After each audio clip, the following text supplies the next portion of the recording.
역사상 내려준 사람 용환이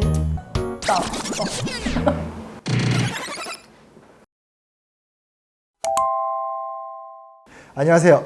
역사학자 심용환입니다. 지금은 MC 심으로 불러주시면 됩니다. 역바. 자꾸 그 바보 이렇게 가지 말라고요. 사람들이 진짜로 생각해. 여튼 오늘 최근에 아시다시피 이제 그 교육부 발표를 두고 뭐 수능 킬러 문항을 두고 되게 논란이 많잖아요. 그래서 저도 되게 고민이 많고 그런 찰나에서 사교육 국정원 세상에서 가장 활발하게 또 활동을 하고 그래서 좀 이렇게 약간 만담 형식으로 편안하게 많이 물어보고 많이 또 그러면서 좀 해결책을 좀 도모해보는 뭐 그런 시간을 좀 가져보려고 했습니다. 킬러 문항 사태. 뭐 먼저 그냥 단적으로 물어보겠습니다. 어떻게 보였어요? 각자.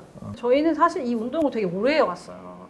저희 단체로서는 2011년부터 내신 이제 문제에 대해서 얘기했었고 또 모의고사나 수능에 대해서는 2018년부터 얘기했었고 그 2018년부터 얘기한 계기가 뭐냐면 96년도 수능이 되게 불수능이라고 하셨지만 2019학년도 수능이 최근 수능 중에서 가장 불수능이었거든요. 근데 그때 너무 불수능이 심하니까 이거에 대해서 우리가 문제 제기해야 된다. 사교육을 촉발한다. 네, 그러니까 뭐 여러 가지 문제에서 그렇지만 나중에 자세하게 설명드리겠지만 이걸 그냥 둬선 안 된다. 이런 관행을. 그래서 저희가 최초로 불수능 손해배상 국가 손배소를 제기를 해요. 2019학년도 수능을 가지고. 네. 그래서 그때부터 저희가 계속해서 이제 수능이나 모의고사 관련해서 계속해서 이 킬러 문항에 대해서 분석하고 발표하고 하는 일들을 하고 있고 저는 킬러 문항이 문제라고 생각하는 게 그 소송 대리인이었기 때문에 준비하면서도 많이 느꼈지만 크게 세 가지인데 하나는 평가의 원칙을 완전히 무너뜨리는 거라는 생각이 좀 많이 들었어요. 왜냐하면 배운 데서 배운 만큼 가르친 데서 가르친 만큼 평가하는 게 가장 중요한 평가의 원칙이잖아요. 그렇죠. 근데 사실 킬러 문항은 가르치지도 않고 배운 적도 없고 하는 거를 국가가 주도해서 내는 거예요. 우리 또 수능 볼 때 그랬잖아. 네. 처음 보는 문제. 어디서 본 적도 없는. 네. 근데 다 같이 처음 보는 거라 괜찮았는데. 네, 근데 그리고 두 번째로 이어지는데 불공정하다. 왜냐하면 어떤 애들은 학원에서 이런 문제들에 대해서 굉장히 쎄빠지게 훈련하고 잘 풀 수 있고 어떤 애들은 그렇지 못해서 계속해서 이제 학교 교육만을 신뢰해서 공부하고 왔는데 그런 애들은 불리하고 그건 굉장히 불공정하고 또 사실은 경제적인 차이가 또 교육의 차이로 이어지는 문제이기 때문에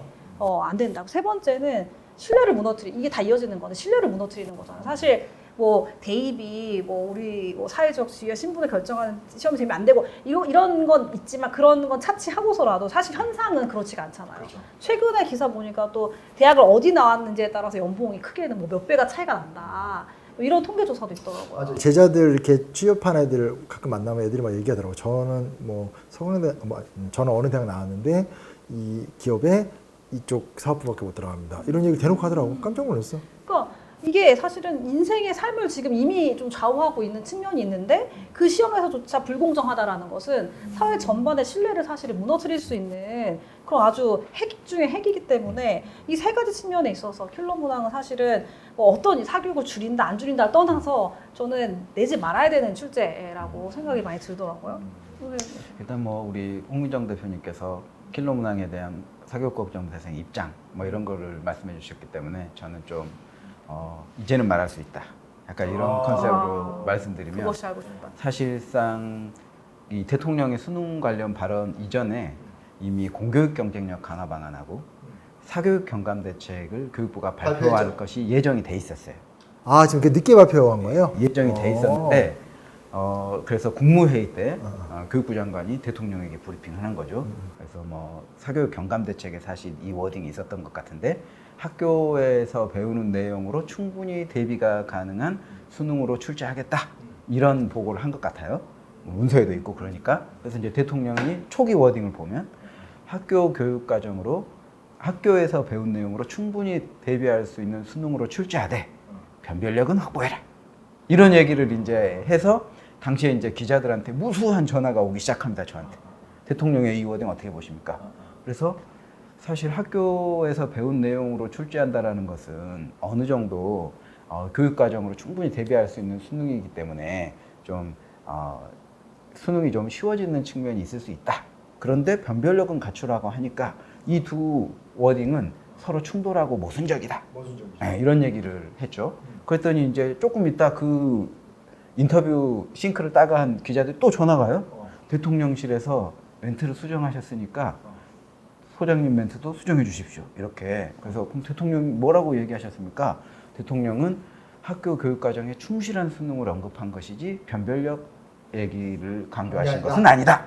그래서 이제 또 멘트를 저도 수정했죠. 그 다음 날 되니까 이 대통령실 대변인 그 김은혜 대변인이 공정한 시험의 가장 우선적인 가치는 변별력이다. 이런 얘기를 하면서 전날 대통령실에서 수정했던 워딩과 정반대의 또 워딩을 해요.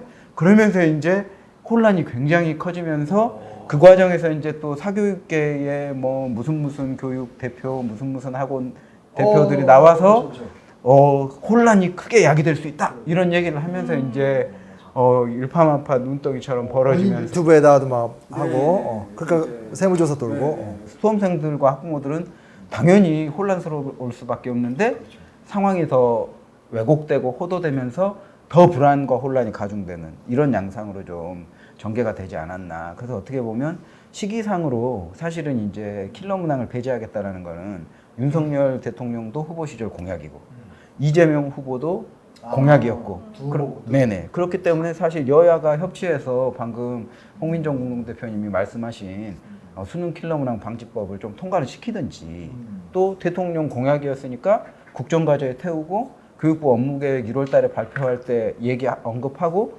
3월에 수능 시행 계획에서 그동안 킬러 문항으로 굉장히 큰 혼란이 있었고 수험생 부담이 가중됐었다. 그래서 공교육 정상화 차원에서 이제는 킬러 문항은 배제한다. 이런 워딩을 줬으면 됐는데 갑자기 이제 수능 5개월 남겨놓고 이런 얘기가 나오니까 사실 굉장히 혼란스럽고 뒤에 또 뭐 사교육 카르텔인 이런 용어는 사실 정치적 수사잖아요. 그렇죠. 예, 그렇기 때문에 이제 또 이게 정치적 이슈로 오용이 되고 그래서 킬러 문항을 배제한다는 것은 지극히 상식적인 발언인데 대통령의 발언 시기와 여러 가지 뭐 언론과 또 사교육계에서 야기하는 혼란이 결합되면서 이 혼란 국면을 야기했다 이렇게 좀 보고 있습니다. 근데 저는 이제 좀 근본적인 의문이 될 수도 있는데 그러면 수능을 보는 이유 자체가 좋든 싫든 간에 등급을 나눠서 뽑고 빼고 하는 작업이잖아요.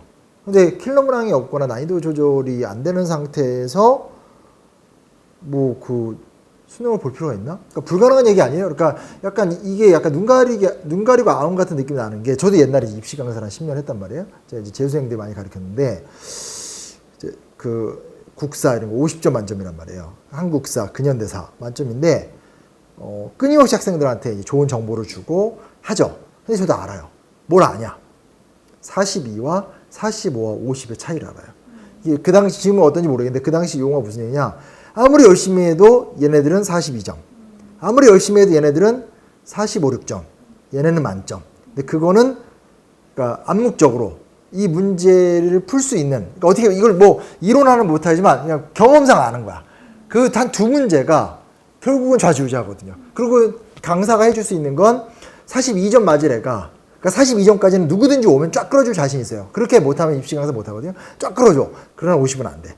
희망 고문인 거지. 결국은 42, 45, 50 사이에서 거짓말한다. 약간 이번 킬러 문항도 비슷한 거 아니에요? 솔직히 말하면 어떻게 봐야 돼 이걸? 킬러 문항은 사실 영역별로 한두 문항 정도가 킬러 문항이 출제가 되는 거고 그렇죠. 또 수능의 통계와 또 그동안 그 수능의 데이터들 이런 것들을 확인해 보면 사실 킬러 문항을 배제한다고 입시에 지각 변동이 생기거나 아니면 이제 수험생들이 입시를 치르는데 엄청난 유불리가 생기지 않는다라는 걸 좀 확인할 수가 있는 게 뭐 킬러 문항을 배제했을 때 뭐 그 합격 예측 점수가 떨어지는 거지. 사실 수능은 상대평가 등급에 또 표준 점수에 또 요즘은 선택 과목 같은 경우에는 표준 점수가 나오는데 학생들이 선택한 표준 점수가 다 다르고 또 특정 대학에 응시한 아이들의 선택 과목 수강 현황이 다 다르기 때문에 선택 과목 전체의 점수를 변환 표준 점수라는 거를 만들어 가지고 대학이 공시를 하고 있는데 대학별로 이것을 산출하는 식이 다 다르거든요. 그리고 또 상대평가 등급과 표준 점수와 변환 표준 점수를 조합해 가지고 400점에서 500점 정도 총점의 수능 점수를 1000점 단위로 재환산을 해 가지고 줄을 세운단 말이죠.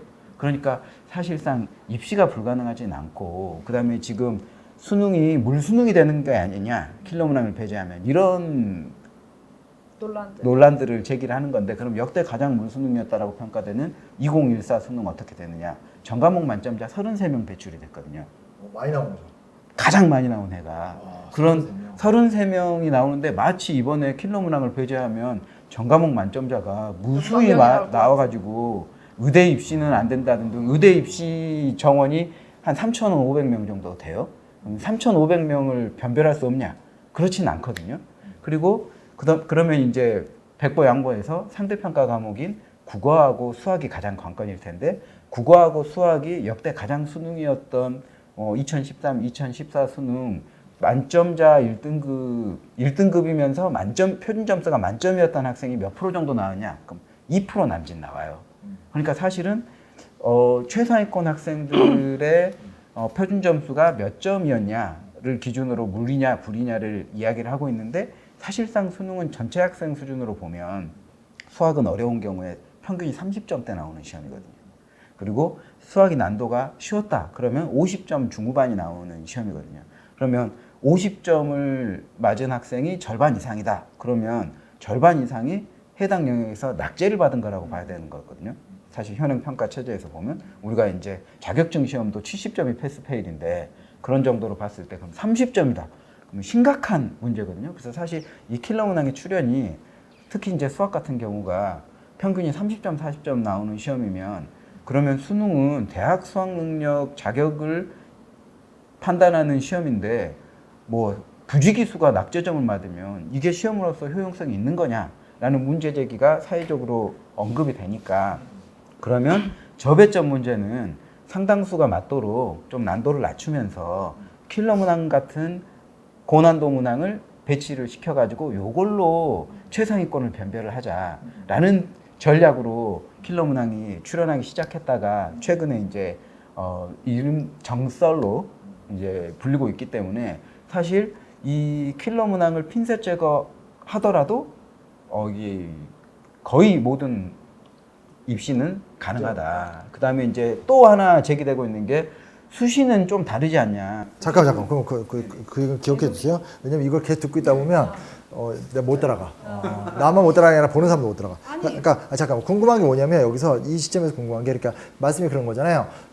지금 현재는 입시가 옛날처럼 단순 점수로 환산하는 게 아니라 대학의 기준이나 평가 환산 체제를 갖고 있기 때문에 킬러 문항이라는 것 자체가 없어도 입시에서 서열을 하거나 평가를 하는데 별 문제 안 된다라는 거잖아요. 조금 요약해 보자면, 킬러 문항을 배제한다고 해서 수능의 난도가 급격히 떨어진다라고 볼 수 없는 것이고. 근데 그러면 다시 묻고 싶은 되게 원론적이고 단순한 질문인데, 그러면 그렇게 되면 킬러 문항이 없다고 하더라도 여전히 사교육을 공들여서 자식을 키워야 될 이유는 존재하는 거 아니에요? 그러니까 킬러 문항이 없어진다고 해서 사교육 건감에 어떤 뭐 획기적이고 대폭 어떤 효과가 있다. 사실 저희는 그렇게 보진 않고 있어요. 근데 아까도 말씀드렸지만, 공정이라는 관점, 그리고 신뢰라는 관점, 원칙이라는 관점에서 당연히 사실은 없어져야 되는 것이고, 근데 저는 사교육도 미미하지만 효과가 있다고 해요. 왜냐면 이미 사교육 상품 중에 PSAT, 니트, 미트 시험 아시죠? 모르시는 거야, 바보 역과. 그래가지고 왜냐면 이제 법학 적성 시험, 그러니까 로스쿨 이제 들어가는 시험, 거기에 나오는 언어 영역 아니면 네, 기억났어. 그래서 뭐 미트, 해서 뭐 의전 가는데 필요한 그래. 시험, 거기에 나오는 언어 영역 시험들을 토대로 수능 준비를 해주겠다라는 상품들이 있는 거예요. 알아요. 그게 바로 킬러 문항을 대비하기 위한, 그러니까 교육 과정, 사실 대학 수준에 사실은 언어 독해 수준을 검증하는 것이 피트, 미트 뭐 이런 시험들인데, 그 수준의 독해를 이렇게 미트인지 뭔지 나는 왜 고기인가 런천 미트가 있는데, 독해를 하게 해주는 사교육 상품이 팔리고 있고 유행하는 것은 바로 다 이 킬러 문항을 해결하기 위한 그런 상품들이거든요. 그래서 그런 상품들에 대해서는 분명히 효과가 있을 것이다. 그러니까 얘기를 정리해 보면, 킬러 문항이라는 것 자체가 이미 또 하나의 사교육 파생 상품을 만들어내고 별도의 입시 부담과 경직 부담을 추가로 만들어내는 양상 체제다. 네네. 그러니까 킬러 문항이 없어져야 된다. 네. 근데 킬러 문항이 없다고 해서 수능 줄 세우기나 입시 구조가 현재 또 바뀌는 것도 아니다. 네네. 원래도 있는데 또 해서 문제를 일으키는 거다. 네네. 아, 요거구나. 맞아요. 왜 이걸 뉴스를 봐도 이게 답이 안 나오지? 이제 알겠네. 그리고 킬러 문항을 계속 외주나 하청을 줘가지고 문항을 사고 잠깐. 네. 다시 어디서? 그러니까 이제 막 따끈따끈한 명문대 수험생들 아, 그러니까 이제 갔던 사람들. 수능이 끝나면 수능이나 입시가 끝나고 나면 그걸 경험했던 친구들을 다 포집을 해서 야, 너 문제 뭐 나왔어? 그려봐, 상상해봐. 나 이거 뭔지 알아. 그렇게 해서 문제를 사서 스탑 문제를 만들어봐. 이렇게 해서 그또 유사 문제도 만들고. 그래서 이거를 모의고사 세트로 아예 제작을 하고 이것을 1년에 굉장히 많은 세트를 돌려주는. 근데 이 학원에 들어가려면 아무나 들어갈 수 있는 게 아니라 특정 정도의 모의고사 등급이나 아니면 이제 N수생 같은 경우에는 과거 수능 등급이 몇 등급 이상 나오는 애들만.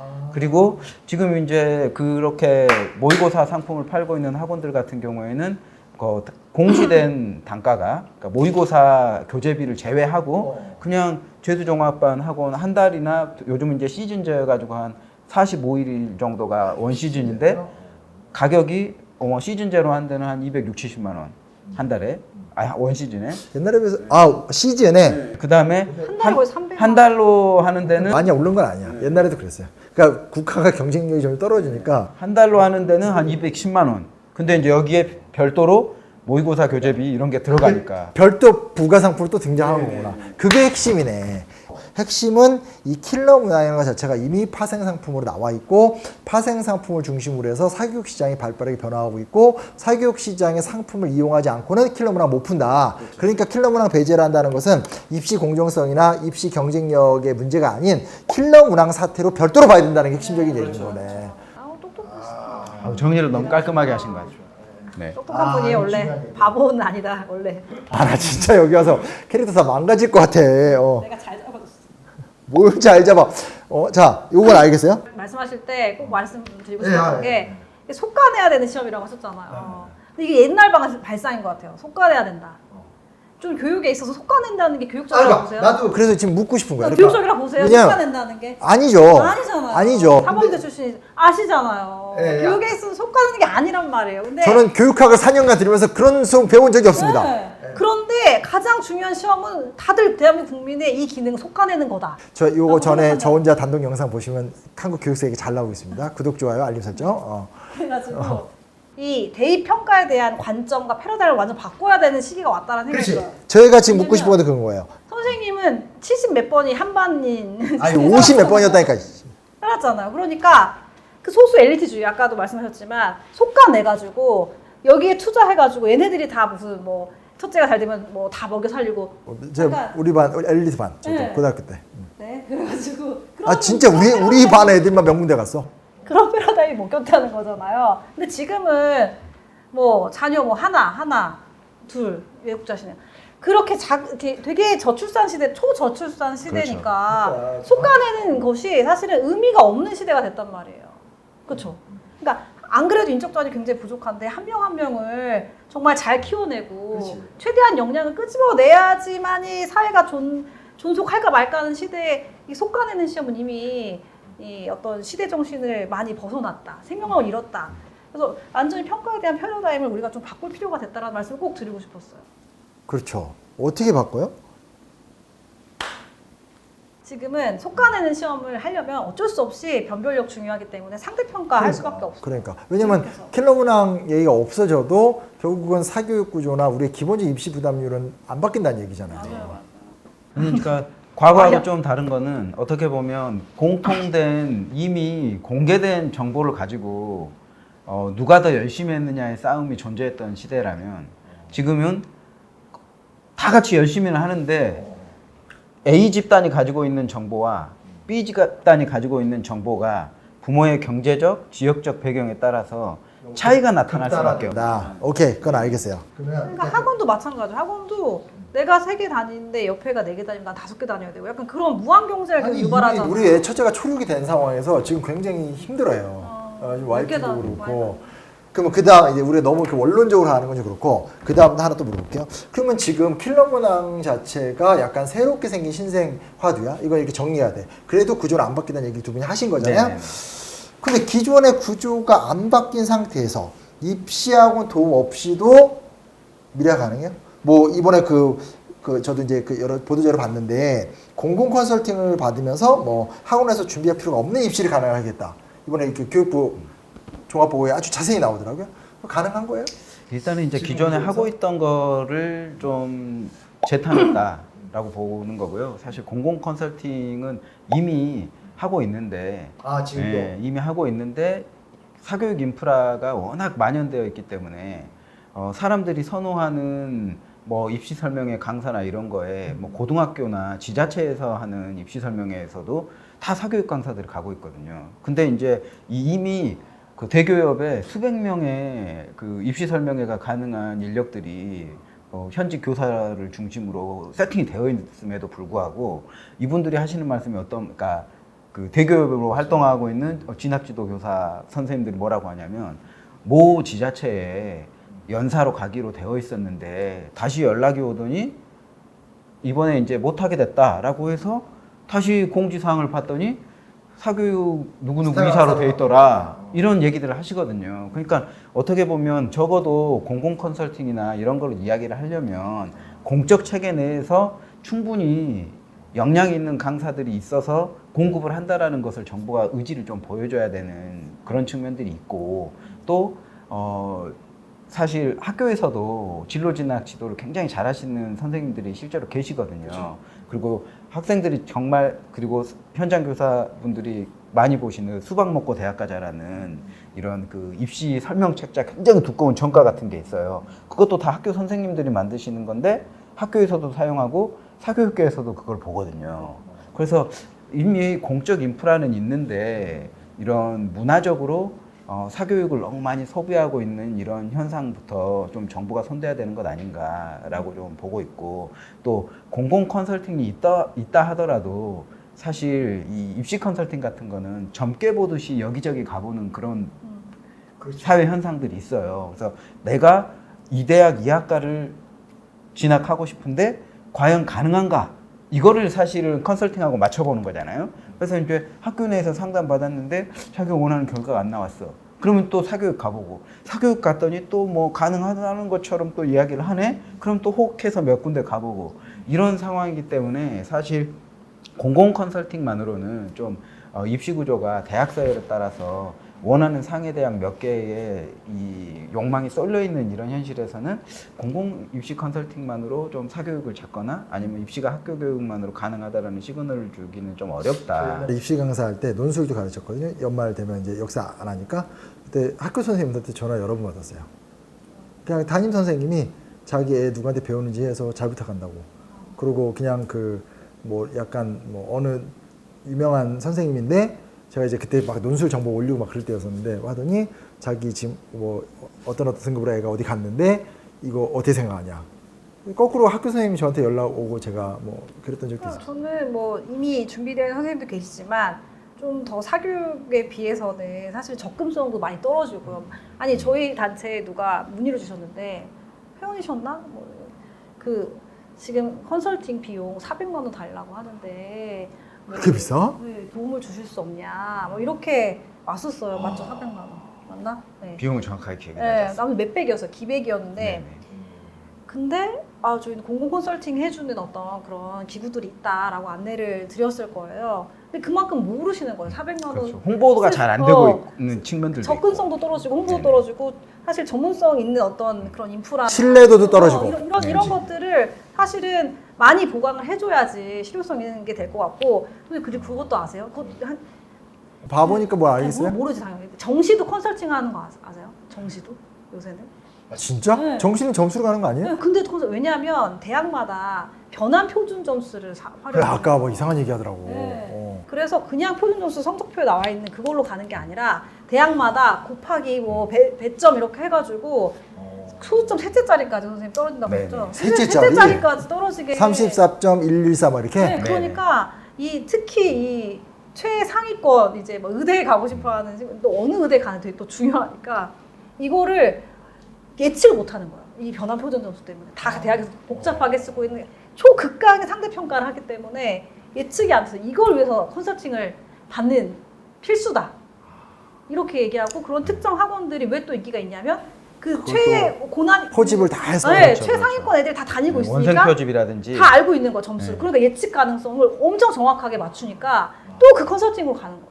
그러니까 이게 근본적인 입시 제도의 어떤 개선이 없이는 계속해서 사교육이 더 많은 인프라를 가지고 더 많은 자원과 정보를 가지고 더 많은 수익을 올릴 수밖에 없는 구조이거든요.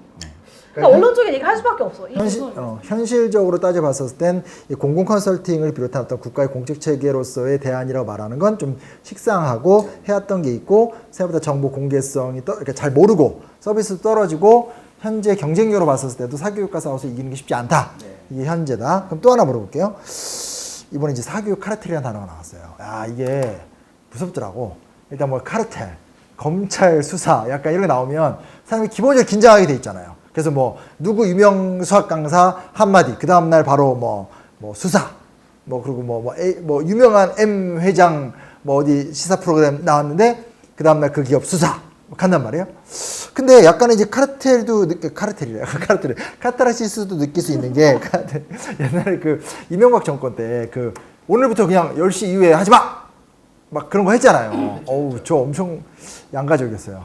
그때 학원 있을 때. 학원에 있을 때죠. 수입도 줄고 하지만 또 좋았던 건 집에 일찍 들어가니까 뭐 가족과도 있고 이게 양가적이었고 사실은 그때 이렇게 보니까 그게 줄었는데 또 과외가 늘고 뭐 혹은 나는 그냥 일찍 들어가는데 딱 끝나니까 교습소 그 법망을 또 피해가 생기면서 야 이게 진짜 간단하지 않고 좀 기분이 묘했는데 나름대로 어쨌든 이번에 또 새로운 정책이잖아요. 그냥 아예 불법적인 것들을 근절하고 파헤치겠다. 이게 이번에 교육부 보고 문서에도 다 나와 있어요. 그래서 단순하게 정치적 수사나 어떤 지금 좀 이렇게 한동훈 장관이 이렇게 실세들의 정치적 의지가 아니라 교육부에도 이게 아예 좀 처음으로 제가 보기에는 이렇게 좀 세게 나오고 있거든요. 이건 어떻게 보세요?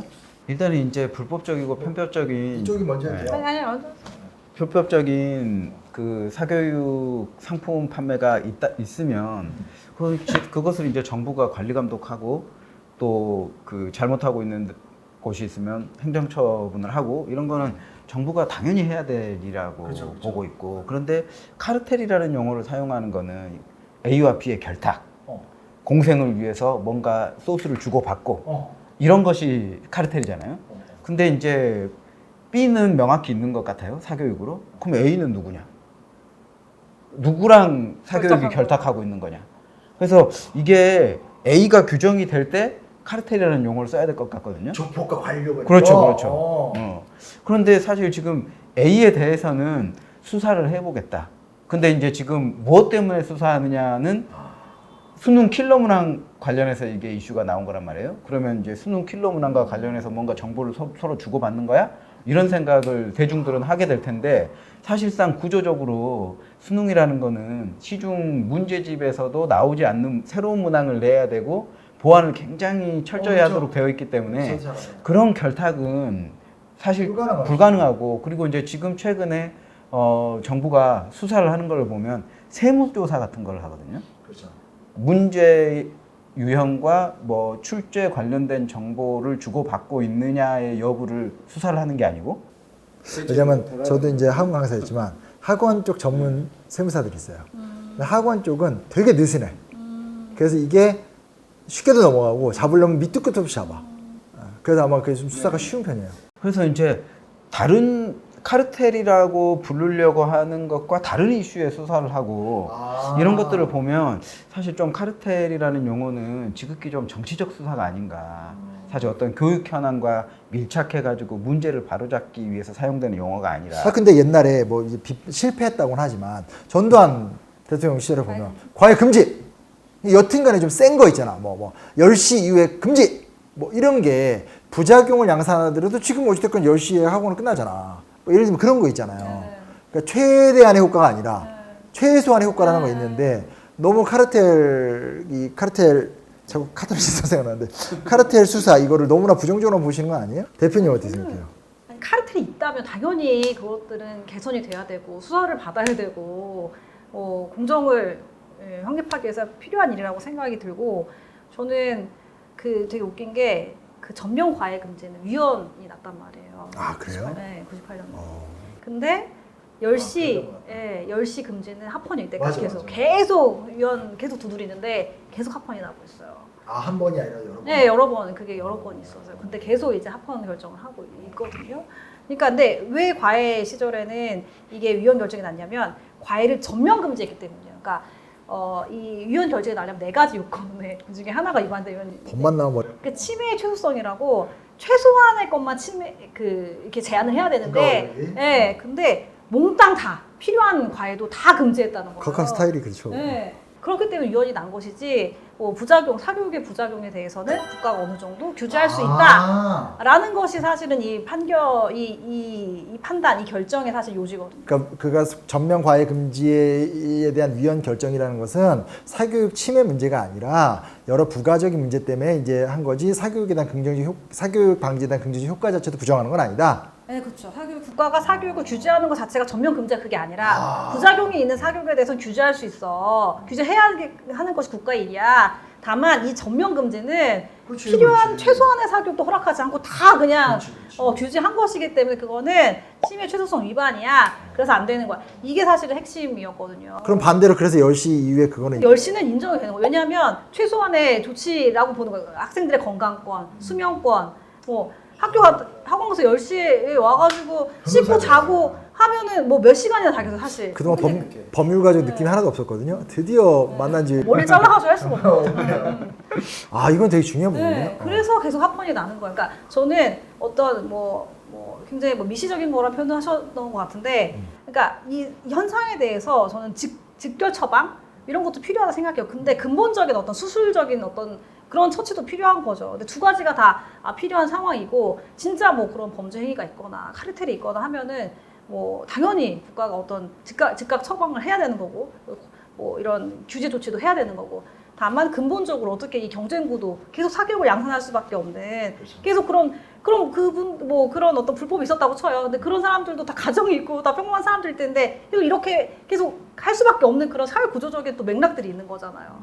그러니까 그런 것들에 대한 근본적인 처치도 당연히 같이 좀 논의돼야 된다. 근데 지금 이번에 어떤 이런 것들은 계속 이제 그냥 즉시 처방 이런 거에 사실은 국한되어 있는 것이 굉장히 좀 안타깝다. 그리고 그 즉각 처방마저도 저희 단체에 또 뭐 누가 이렇게 제보를 하셨나? 뭐 이렇게 불법, 그래서 저희 뭐 사교육 신고하라고 지금 난리가 났잖아요. 네네. 그래서 불법 신고 했는데 다시 이관 교육청에서 해. 교육청에 우리는 이거 뭐 네. 해당 사항 아니야. 그래서 이제 이렇게 저희가 하고 또 있으니까. 이거 폭탄 돌리고 이러고 있구나. 있으니까 네. 그것마저도 즉각 처방마저도 사실은 제대로 안 하고 효과적으로 작동하지 않고 있는 거예요. 그러니까 이런 것들 좀 되게 안타깝다. 그러니까 이제 이 두 분의 이야기를 정리해 보면 현재 사교육 카르텔 수사라는 것이 누구를 무엇을 쏘고 있는지 정확하지 않은 거 첫 번째 문제고, 두 번째는 그렇게 쏘는 게 정확하다 손 치더라도 근본해법, 장기적 전망을 가진 해법은 아니다. 이렇게 볼 수 있는 거죠. 그러면 우리가 오늘은 하나만 더 하고 마치면 될 것 같아. 현황으로 가니까 괜찮겠죠? 네. 최근에 중요한 결정이 하나 있었어요. 자사고 존치. 그 의미를 깊이는 모르더라도 좀 심대하죠. 왜냐면 분명히 지난 5년간 일반고 전환으로 가고, 뭐 이렇게 옛날 팟캐스트 보면 조혜원 교육감이 나와서 말씀도 많이 하셨고, 같은 학교 교수님, 같은 학교에서 출강하셨던 선생님이잖아요. 예, 그분은 정직원, 나는 이제 파트타임. 예, 근데 이제 그랬는데 이게 정권 딱 바뀌니까 아니 너무 쉽게 바뀌는 거잖아요. 그리고 그게 결정적으로 내 애가 이제 내년 중학생인데 이게 또 이제 복잡한 세법이 되는 거잖아요. 그 얼마 전에 제가 제 선배 때문에 어느 학교에 끌려가서 강의를 했어요. 그 형하고 막 얘기하는데 옛 선배하고 만나서 할 얘기가 뭐 있겠어요. 옛날 추억 얘기밖에 없거든. 하다 보니까 옛날에 우리 같이 있었던 그 술 마시던 누가 지금 분당의 유명한 컨설턴트가 돼 있더라. 근데 걔가 되게 잘해주는데 걔는 전국 단위 자사고로 관리한다. 네 아들은 선행학습이 어디까지 돼 있니? 뭐 이렇게 얘기를 하는 거예요. 그래서 그리고 이제 그러면서 분명히 니네 와이프는 플랜이 있을 것이다. 얘기가 그런데 우리 와이프는 아무 플랜이 없거든. 그래서 지금 현재 약간 제가 멘붕인 상황인데 이걸 어떻게 보세요? 자사고 존치 결정? 이거 좀 중요한 이슈 같아서. 또 법률가 입장에서만 또 얘기하고 또 뒤에 얘기하죠. 좋아요. 그러니까 자사고는 저는 법률적인 측면에서 보더라도 두 가지 문제가 있다고 생각해요. 하나는 아까도 말씀하셨지만 없어졌다고 했다가 다시 또 생겼다고 했다가 그러니까. 이게 사실 국민들, 학부모들 입장에서는 굉장히 또 학생들 입장에서는 굉장히 혼란스럽고 법적 안정성이 네, 없는 네, 맞아요. 근데 저희 헌법에서는 교육제도 법정주의를 정하고 있어요. 그러니까 교육에 관한 중요한 사항에 관해서는 법률로 규정을 해라. 이렇게 어떤 정부의 입김에 따라서 쉽게 못 또, 시대에 따라서 혼란스럽지 않게 하기 위해서 꼭 법률로 정하라는 그 조항이 있어요. 근데 학교의 어떤 고등학교의 종료라는 것은 이거에 대해서 뭐 여러 뭐 이견이 있을 수도 있지만 어떻게 중요한 거라 생각하세요? 안 중요한 거 생각하세요? 아니 사실 중요한 건 안 중요해요. 일단 대답을. 그러니까 정말 중요한 거다라. 네. 정말 중요하다. 우리 남는 건 고등학교밖에 없잖아요. 인생에 따져보면. 아무튼 중요한 건데 그러면은 이게 법률로 정해져 있어야 되는데 계속해서 이제 시행령, 그러니까 대통령령이 보통 시행령이거든요. 그러니까 그 정도는 알아요. 네, 정부에 따라 정부 규칙은 문제. 아무튼 정부에 나 헌법 책 쓴 사람이야. 어떤 그 생각, 어떤 가치, 뭐 이런 거 정책에 따라서 얼마든지 바뀔 수가 있는 게 사실 대통령령인데 계속 대통령령으로 규정을 해놓고 계속해서 이제 왔다 갔다 하고 있는 거예요. 헌법하고 또 충돌되는 소지니까. 네, 그렇죠. 위헌적인 소지가 있는 거예요. 저번에 이제 자사고 일반고 동시 선발에 대해서 위헌 청구 소송이 있었거든요. 근데 거기서 결론적으로 뭐 동시는 위헌이 아닌데 이중지원을 못하게 한 거는 뭐 위헌이다. 약간 이런 식으로 났지만 그 거기서 이게 곁가지로 헌법재판관들이 의견을 덧붙이는데 학교의 종류를 시행령으로 규정하고 있는 것은 이제 교육제도 법정주 위반의 소지가 있다라고 명백하게 밝혔어요. 중요한 거네, 이건. 네. 그러니까 이것들이 분명하게 법률로 좀 정리가 돼야 된다. 어떤 정권이든. 뭐 저는 그런 생각이 하나 들고 또 하나는 자사고의 설립 취지를 생각해 보면 원래 다양한 교육 과정을 이제 예, 하겠다. 일반 국가 중심의 어떤 교육 과정을 우리가 계속 하고 있는데 이 학교들에 한해서는 다양한 시도, 다양한 교육 과정, 국가 교육 과정이 꼭 지켜야 되는 거 외에 뭐 시수를 다양하게 한다거나 뭐 약간 이런 것들을 허용해 주겠다라고 한 거예요. 근데 생각해 보시면 이렇게 다양한 교육 과정이 좀 특수한 학교, 그러니까 이 학교가 지금 전국대 자사고는 선발권도 있고, 그리고 사실 돈을 일반고에 비해 엄청 많이 내고 있어요. 그러니까 저희가 최근에 조사한 거는 그 민사고가 연간 2,900만 원의 학비를 지불해야 돼요. 대학 등록금 내드시네요. 네. 아, 더 비싸는데? 네, 그렇죠. 연간? 네네. 그런 사실 경제적 배경이 있고 공부를 잘하는 학생들에게만 주어져야 되는 특권이냐, 교육과정의 다양화가. 어떻게 생각하세요? 안 되죠. 그러니까 말도 안 되는. 네, 모든 학생들이 사실은 자신의 어떤 적성과 취미, 흥미에 따라서 뭐든지 경험할 수 있어야 되고 그러니까 그걸 공교육이 사실은 지원해줘야 되는데 좀 더 냉정히 말하면 네. 지금 이건 너무 이미 이제 대표 발언이고 아, 그래요? 교육의 다양화라는 것은 공부에 관심 없는 애들도 학교 다닐 이유를 만들어줘야 되는 거지. 맞아요.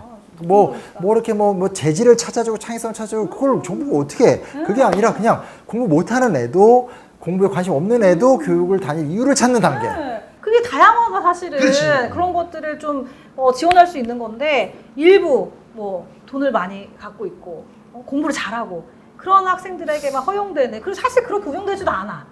사실 그렇게 운영되지도 않고 그래, 왜냐면 네, 내가 고급 수학, 고급 영어 이런 거 오, 한단 말이에요. 대통령이- 사실 국영수 하는 거예요. 그러니까 이게 사실은 엘리트니 그러니까 엘리트란 말도 안 어울리는 거지. 뭐 자율 사립도 아니고 그냥 사실은 관행이 이름만 바뀌고 반복되는 입시 사교의 극단화는 맞는 것 같아요.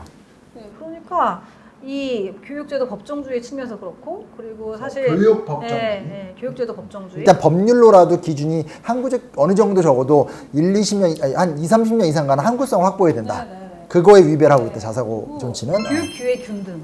기회균등. 아, 이 얘기를 계속 하시는구나. 이 두 가지 측면에서 저는 자사고 제도는 헌법에 반하는 측면이 있다. 그래서 문제다라는 생각하고 또 네. 사실 이제 이번 대통령 수능 발언에서 가장 키는 사교육 경감이었단 말이에요. 정책의 그 목표가. 아, 둘이 약간 포인트가 좀 다르네. 대표랑 법률가 마인드, 어떤 그 정책국장의 마인드, 약간 표현 방법들이 디테일이 살아있고, 이렇게 약간 성격도 좀 까칠하게. 네. 아니 되게 좋으세요. 사교육 경감이었는데 사실 선이 이제 정확해. 그 통계청이 발표한 초중고 사교육비 조사를 가지고 교육부가 발표한 자료도 그렇고 저희 단체가 2015, 2017, 2019 세 차례 희망고교 유형별 사교육 실태 조사라는 대단히 10,000명 이상 설문하는 설문조사를 대단한 단체예요. 세 차례 실시한 결과도 전국 단위 자사고를 희망하는 중3 학생들은 일반고를 희망하는 중3 학생보다 100만 원 이상의 월 고액 사교육 그래. 사용 비율이 5배, 6배 높거든요. 이게 처음 그런 그 부모의 사교육에 의한 경제 여파가 제 기억, 이건 경험적 기억이지만 노무현 정권이 이제 쉽게 말해 이제 끝났을 때 좀 처참하게 무너졌잖아요. 끝났을 때 열망과 절망이라고 경향신문사에서 왜 진보 정권이 이렇게 인기가 없나 하면서 냈던 책에 사실 처음 나왔어요. 이런 이야기를 도표로. 근데 지금 이번에 보니까 그냥 정부 보고서에 그 학력 격차와 부모 소득 격차가 그냥 나오더라고. 그러니까 지금 지난 20년 동안 손 놓고 그러니까 그냥 보고만 있는 거야, 그렇죠? 근데 그 더 심하대. 근데 그걸 우리 단체에서도 우리나라 조심한데 조심스러운데 아니 후원회원이니까 선을 저도 그러려고요. 근데 우리 단체에서 대단히 조사를 받아 일치한다는 거죠. 그래서 부모의 경제적 배경과 이 자녀의 이런 자사고 특목고의 그 배경이 일치하는 이런 상황에서 이 사실 교육 격차나 교육 불평등이 굉장히 강조가 되고 있는 이런 걸 해소해달라는 사회적 요구가 굉장히 강한 시기잖아요. 그런데 이 제도를 남겨놓는다는 것도 모순되고 또 하나는 이제 우리가 다양화 얘기를 많이 해서 사실 이전 정부에서 자사고 외고 국제고를 일반고를 전환하겠다라는 결정을 한 거는 뭐 여러 배경들이 있지만 또 하나는 고교학점제라는 정책을 시행을 할 건데 이 정책은 모든 일반고 플러스 특성화 고교까지 다양한 교육과정을 자율적으로 운영하고 교실에서 잠자는 학생들도 자기가 관심 있고 적성에 맞는 과목을 개설해서 들을 수 있게 해주겠다. 그게 사실 95년 5.3의 교육 때부터 했던 얘기잖아. 이런 정책이거든요. 근데 이런 정책을 윤석열 정부도 받았어요. 근데 이 정책을 하면서 특정인들이 선호도가 높은 자사고 외고 국제고를 그대로 유지한다? 그것도 다양화를 위해서 이게 이제 서로 또 충돌하고 있는 거거든요. 충돌하고 결론적으로 봤을 땐 당연히 한국의 문화와 습성상 당연히 돈을 투자해서 자사고로 가는 게 출세길이라고 생각하니까 고교학점제 이상은 실현되기 이번에도 어렵다. 어려워지는 거죠. 그래서 고교학점제를 할 거면 사실 자사고 외고 국제고의 일반고 전환은 전제 조건인데 이 전제 조건을 추진도 안 하면서 고교학점제는 하겠다라고 하는 이런 모순된 양상이 이번 이조 교육부 장관이 발표한 공교육 경쟁력 제고 방안이었다라고 보는 거죠. 일관성이 없다는 얘기네. 근데 이게 아마 마지막 질문이 될 수 있을 것 같은데 그래서 이게 이거 갖고 지금 변호인이 그럼 돼요? 지금 재판하는 거 아니잖아요. 송강호는 안 그러던데? 지금 재판하는 거 아니잖아요. 이 있습니다. 선생님 뭐 형사 뭐 어디 수사기관 가시면 제가 집중해서 입회해드릴게요. 아니 그게 아니라 이게 진짜 간단한 이건 좀 둘이서 얘기는 다 해놓고 간단하게 물어볼게요. 이게 지금 현재 윤석열 정권의 문제예요? 그전 정권들도 똑같은 거예요?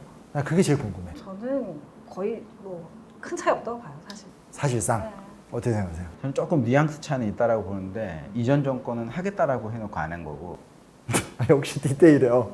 윤석열 정부는 이것도 하고 저것도 한다고 하는데 이것과 저것이 서로 모순되는 거를 이야기를 하고 있는 이게 이제 문제예요. 근데 두 분 말이 맞다고 저도 공감이 되는 게 그런 것 같아요. 한국의 진보 정권들은 높은 이상을 설정하고 실질적으로 실력을 보여준 게 별로 없는 게 분명히 있는 것 같고 보수 정권들은 사교육도 잡지만 경쟁력을 키우겠다는 얘기를 사실 김영삼, 이명박 반복적으로 했거든요.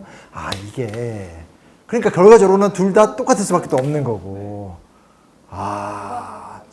일단 오늘 얘기를 쭉 정리해 봤었을 때 이건 전 오늘 개인적으로는 너무 뭐가 말끔해졌어. 어찌됐건 이게 사람마다 자기 이런 거 좀 유치해 이런 거 좋아해. 좀 방송을 생각하면서 해야지 이렇게 유치해. 이런 거 좋아하는 사람 있을 수 있죠. 아니요 무조건 그런 거 아니에요. 근데 오늘 쭉 얘기를 봤었을 때 적어도 킬러 문항 문제, 입시 수능 문제, 사교육 카르텔 문제, 자사고 전치 문제에 대해서 정부가 어떤 정책을 취하는지에 대해서 우리가 좀 정확하게 분석할 수 있었던 시간이었던 것 같아요. 앞으로도 이런 이슈가 나왔을 때 이슈를 좀 명확하게 정리할 수 있는 포인트를 또 잡아보고요. 반대편에선 다음에는 좀 이렇게 약간 긴 이야기, 뭐 예를 들면 자사고 20년사, 뭐 그냥 대충 얘기하는 거예요. 뭐 아니면 혁신고 20년사 이렇게 해서 소위 말하는 교육개혁의 시도가 어떻게 잘 안 됐는지 성공했는지 이런 얘기를 나누다 보면 담론이 쌓이다 보면 이제 대표님 사실 가장 강조하고 싶은 그런 대안교육으로 대안적 교육 혁신 나가는데 좀 우리가 좀 총알을 쌓을 수 있지 않을까. 또 나중에 또 대안교육의 모델도 한번 좀 살펴보도록 하고. 저는 오늘 좋았어요. 네, 저도 네, 저도 좋았어요. 좋았습니다. 근데 20년 전 생각해 보니까 되게 길게 할 것 같은데 그때 밥 먹고 하면 좋을 것 같아요. 아, 그것도 좋겠네요. 네, 너무 배고프다. 발음 자기들이 다 해놓고 나한테 사교육 걱정하는 세상 유튜브가 이렇게 변화하고 있습니다. 누구 때문에? 저 때문입니다. 자, 아무튼 이렇게 욕을 해야 되는데 저만 나쁜 놈 되는데 저희 또 이렇게 계속 종종 모여서 편안하게 하지만 명확하게 이야기 좀 나눠보도록 하겠고요. 제가 갖고 있는 역사 지식 그리고 법률적 지식 그리고 어떤 정치적 지식 또 원래 국어 선생님이잖아요. 네네. 저한테 이렇게 엄청난 책을 선물해 주셔서 힘들어 죽겠습니다. 네. 그래서 저도 해야 아무튼 되는데. 저 이야기 좀 계속 이어가 보도록 할 테니까 많이 구독, 좋아요, 알림 설정 해주시고 슈퍼챗도 같이 쏴주시고 기대하겠습니다.